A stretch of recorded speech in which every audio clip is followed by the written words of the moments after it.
Storm.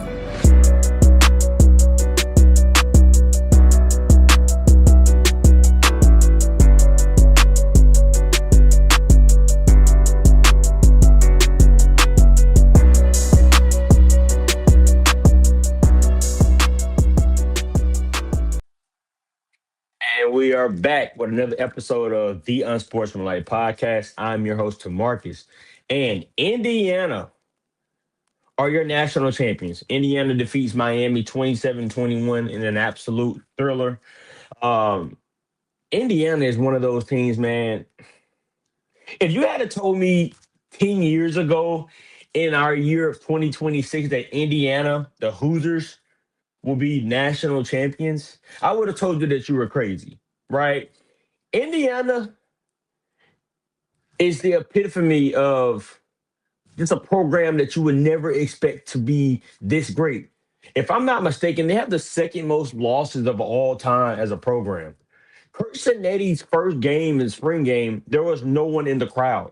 Like Netty came in there, recruited, and absolutely turned this program around to the point to where they are national champions. Like it is still mind-boggling that the Hoosiers are national champions. This is what it is. Um, and on the other hand, Miami, hell of a season. You wasn't even supposed to make the college football playoffs, but you got in there. You defeated some top tier teams, including last year's national champion in Ohio State. So what an absolute ride for Miami. Um, Indiana, they made the plays that they needed to make. That's just what it is. All four of Indiana's scoring drives were 11 plus plays. That is absolutely remarkable. Just think about how hard it is to score off 11 play drives. Charlie Becker reminds me of Danny Amendola, a guy who will have a long NFL career because he makes plays after plays after plays after plays. Every time the Hoosiers needed to make a play, he was there. It just and then on top of that, this team just makes no mistakes, like none whatsoever. Like Indiana went the final 1,047 snaps without a fumble. That is 63 games played. That's 63 straight quarters. I'm sorry. But like they just do everything the correct way. Are they a type of team that are just dangerous? No, but they play fundamental football. They don't make mistakes. They have great coaching. And now that they're champions, the recruiting is only going to get better. Um, they bring in Josh Hoover from TCU, which also ultimately pushes Alberto Mendoza out of the door. But I think Indiana will be great next year. And first off, let me apologize to the Hoosiers Nation because I picked Miami to win. This is what it was. I picked those guys to win. Miami averaged 5.2 yards per carry. If you had told me they did that and they still lost, I would be accepting of that because this game really came down to special teams. Miami was 0 for 1 from field goals. They got a punt block for a touchdown. Indiana was 2 for 2. So for on field goals. So it's like Indiana made the plays. This is what it is. And after all that, I got to give the utmost respect to the Heisman Trophy winner in Fernando Mendoza, Natty. That fourth and 5 play call was absolutely ridiculous. A quarterback draw on 4th and 5, and Mendoza does the rest. That's one of like you have to tip your cap to Mendoza and company. And after all that, Miami still had a chance to win the game. Still had a chance. They had like a minute and 45 on the clock. Miami gets the ball, and they're actually driving. They're actually driving down the field. But unfortunately, Carson Beck does what he normally does. He throws that interception to seal the deal for the Hoosiers. Just what a remarkable season, man. It's like And now we wait 7 months to do it all over again. What are college football fans going to do for the next 7 months? You really don't know. I mean, this is just an amazing season.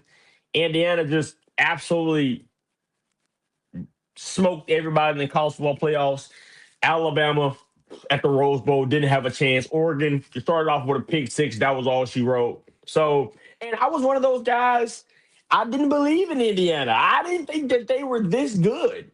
Because of the lack of competition that they're playing week in and week out. I was like, yeah, they're gonna lose or whatever, but I was wrong. I was totally wrong. And like I said, man, it's just a remarkable season. So now, where does Indiana go from here? I think they will continue to be one of the top tier teams in the Big Ten because the recruiting is only going to get better. They're only going to get more money. It's just what it is. I mean, once you are a program of that status, because they weren't considered as a top tier program before this season. They were just, making their way in and all of a sudden, boom, they become the first team in college football history to finish the season 16-0. That is something we're going to talk about for the next 20 to 30 years of our lives. It's just, man, it's just a remarkable season, just being able to see the grit of Indiana football. They had a tough game against Penn State. Their season literally came down to a Mark Cooper back of the end zone toe tap. And at that moment, I knew, I said, these guys may be for real, but I don't think they're that for real. And they shut me the hell up. So hats off to the Hoosiers. Hats off to Miami on a remarkable season. And just just what an ending. That's something as a college football fan, that's what you ask for. I mean, it's just what you ask for. And it's unfortunate for Miami. Miami's final six drives started on their own 25 or worse. It is hard to win games like that when Indiana special teams is putting you in situations where it's like most teams aren't going to score that. You ever been like on a seesaw as a kid and you're both sitting there in this level, then you guys start rocking back and forth? That's exactly how this game was. And every single time the Hoosiers made a play time after time after time again. They just made the plays that they were there. And I had a friend of mine call me after this game. He asked me, he said, is the Big Ten the best conference in all of college football right now? And I had to sit there and think, because I'm an SEC homer. I had to sit there and say, yeah, it's just what it is. They are. The Big Ten has won 3 consecutive national championships. They are the cream of the crop in college football right now. You can't take that away from them. The SEC has struggled as of late. Whether that comes from the NIL or whatever the case may be, the SEC just hasn't been able to get over the hump.